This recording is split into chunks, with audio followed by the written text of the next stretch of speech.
get you another round of breaking update. What we are looking at, the Spanish Prime Minister Pedro Sánchez has now said that the government of Spain is demanding the opening of the Strait of Hormuz and the preservation of all energy sites of the Middle East. He says that we stand at a global tipping point and further escalation could trigger long-term energy crisis for all of humanity, saying that the world should not pay consequences for this war that they never asked for. Let's connect with Srinjoy on this. Well, Srinjoy, that is a valid point because the world unnecessarily is being dragged into this war. Why do they have to, in a way, participate? Why do they have to, in a way, take a stand as far as global energy crisis is concerned? Because they are the ones also at the end of the day who are feeling the consequences. And this is what the Spanish Prime Minister has said, even though he doesn't see eye to eye with President Trump. But this seems to be a situation where the Strait of Hormuz blockade is affecting Spain as well. The Spanish Prime Minister is right.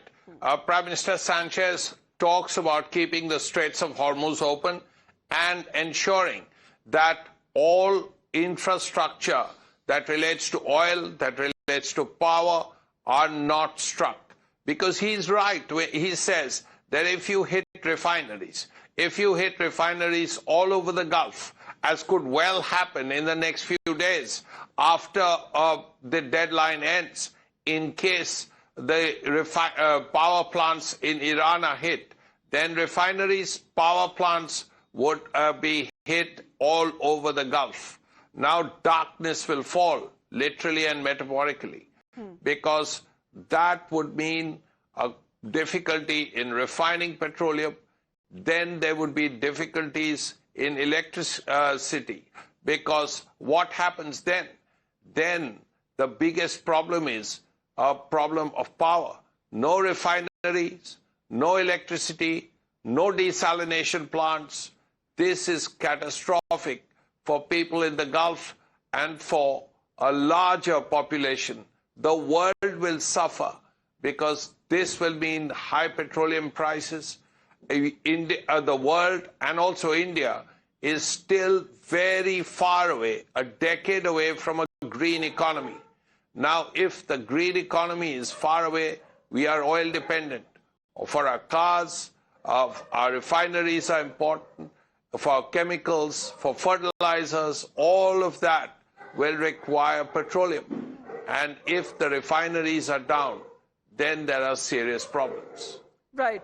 But when we talk about, such kind of, statements that have been coming in from the world leaders as well, because this is a concern that has been raised by not one but multiple countries, Srinjoy. That seems to be a G7 declaration as well.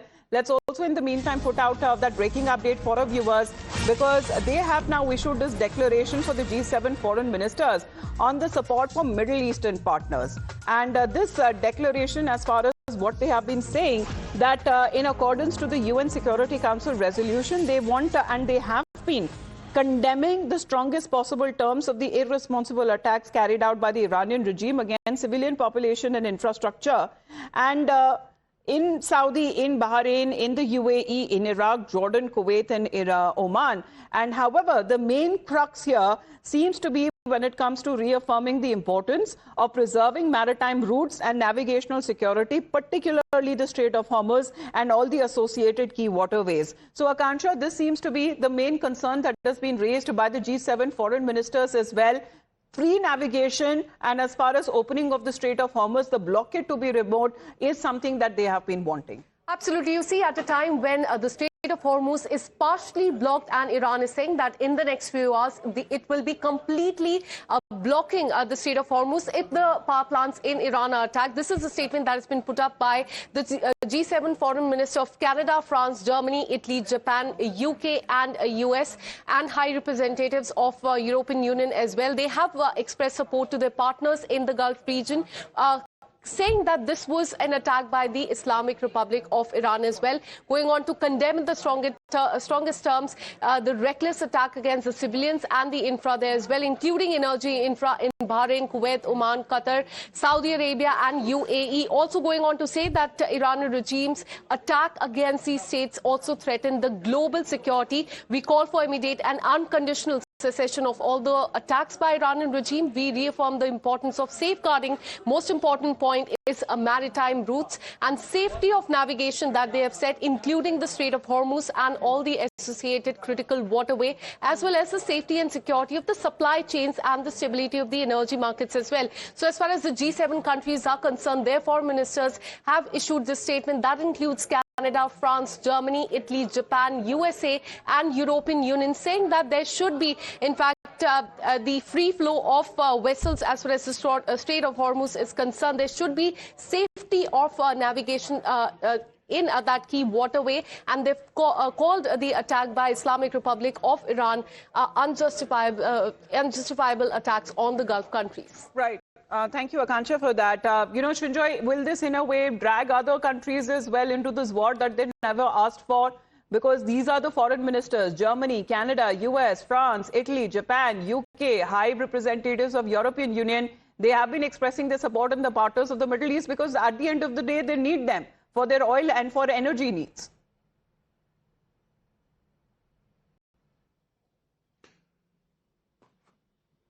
First of all, when the war started, when the war planning was going on, didn't anyone realize that the Straits of Hormuz could be used by Iran as a weapon? Now, if that is so, then how did the Americans decide how to counter this Hormuz issue? Because the Straits of Hormuz is no longer the Straits of Hormuz. The Straits of Hormuz is a weapon. And the Iranians have realized that this is an effective weapon.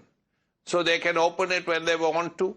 They can close it when they want to, if they are ready to pay for the damage that they will sustain by keeping it closed, which means attacks on power plants and so on. Now, this is a clear realization. This message by the G7 and the EU is a clear realization that the Hormuz Straits, if it's closed, means a huge damage to the economies of many countries.